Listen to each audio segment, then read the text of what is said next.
আজ রামনবমী, সকাল থেকে শহরতলিতে বেরিয়ে বিভিন্ন মিছিল বেরিয়েছে। কলকাতায় রামনবমীর মিছিল ঘিরে নিশ্চিদ্র নিরাপত্তার ব্যবস্থা করেছে পুলিশ। পিছিয়ে নেই জেলাও। বাংলার বিভিন্ন জেলাতেই রবিবার রামনবমীর মিছিল। গত 2 বছরের মতো এবছরে যাতে কোনো অশান্তি না বাধে তাই নিয়ে তৎপর পুলিশও। অন্যদিকে আজ রামনবমীতে নন্দীগ্রামের সোনাচূড়ায় বিশেষ কর্মসূচি শুভেন্দু অধিকারীরও। আজ রামনবমীর দিন নন্দীগ্রামের সোনাচূড়ায় রাম মন্দিরের শিলান্যাস করলেন শুভেন্দু অধিকারী।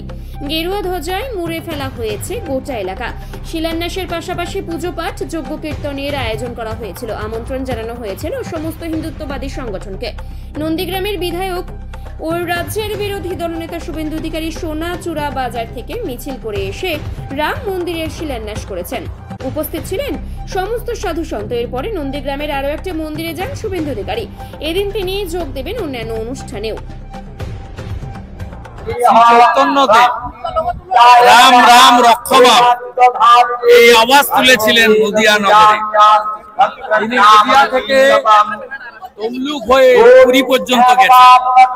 হরে কৃষ্ণ হরে রাম বাংলা থেকে উঠেছে।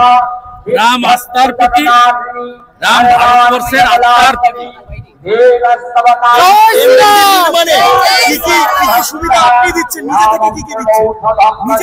আমি জায়গা সংগ্রহ করেছি, বাকিটা লাগবে না, এমনিতেই উঠে কোন লোকাল হিন্দুকে দিতে হবে না। এখানকার লোকের অর্থনৈতিক অবস্থা ভালো নয়। এই মন্দির করার জন্য লোক তৈরি, 10টা লোক আসলে তৈরি করে দিয়ে চলে যাবে। আপনি বলছেন হিন্দুরা একত্রিত হওয়া, জাতের ভিত্তিতে ভাগ হতে নয়, মানে ব্রাহ্মণ ক্ষত্রিয় বৈশ্য শূদ্র, এই বার্তা মমতা ব্যানার্জি করেন। আমাদের কাস্ট সেন্সাস হবে কেন? আপনি অন্যদের কাস্ট সেন্সাস করেন না কেন? ওদের মতো তো শিয়া সুন্নি আছে। আপনি বলেন কেন হিন্দিভাষী বিজেপি? ওদের মতো তো উর্দুতে বলে, বাংলায় বলে। বলেন তো একবারও যে উর্দু স্পিকিং মুসলমান, বাংলায় মুসলমান। বলেন হিন্দি স্পিকিং গুজরাট বাংলা চালাবে। 21টা রাজ্যে বিজেপি আছে, দিল্লি পেয়েছে, এখানেও নেব। সব হিন্দু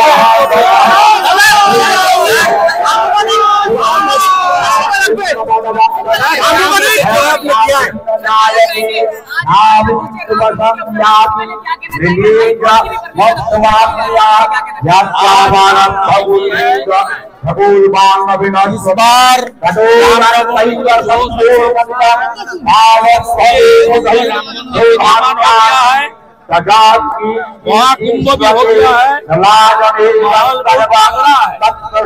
योगी जी का मोदी जी का एक रहेगा तो सेफ रहेगा। और बंगाल में तुष्टीकरण का राम